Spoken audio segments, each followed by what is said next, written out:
Today, I'm diving into my ancestry to find out if I have even 1% Black heritage. Let's see what the results reveal. Racial identity and genetic ancestry are topics that have gained significant attention in recent years. With the rise of DNA testing, many people are curious about their heritage and how it shapes their identity. This question is especially relevant in today's society, where diversity and inclusivity are becoming increasingly important. Many of us think we know our racial identity, but the truth is it can be more complex than we think. Our ancestors may have come from different parts of the world, and their stories may have been lost over time. As a result, we may not be aware of our diverse heritage. For instance, someone who looks Caucasian may have African ancestry, and vice versa. This complexity is what makes racial identity so fascinating and worth exploring. The science behind DNA testing and ancestry is pretty cool. These tests can analyze your DNA and connect you with distant relatives, as well as provide information about your ancestral origins. But here's the thing. The results can sometimes be unexpected. You might discover that you have a small percentage of ancestry from a region or group you never knew about.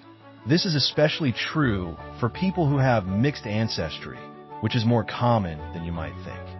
DNA testing has become super popular, and companies like 23andMe and Ancestry DNA have made it easy to learn more about our heritage. These tests work by analyzing specific markers in your DNA and comparing them to a reference panel of people with known ancestry.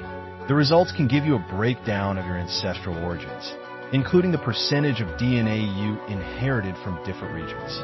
Let's talk about a story that caught my attention. There was a woman who took a DNA test and discovered she had 1% African ancestry.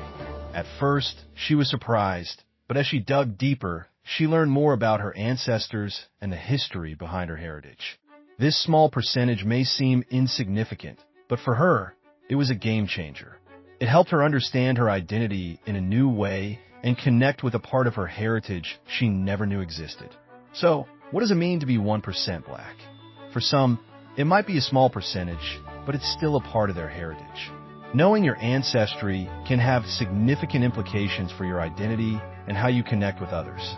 It can also help you understand the complexities of racial identity and how it's not always black and white. If you're curious about your own ancestry, I'd love to hear about it in the comments below.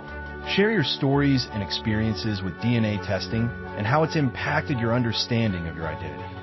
If you're interested in learning more about ancestry and DNA testing, be sure to check out my other videos on related topics. Thanks for watching.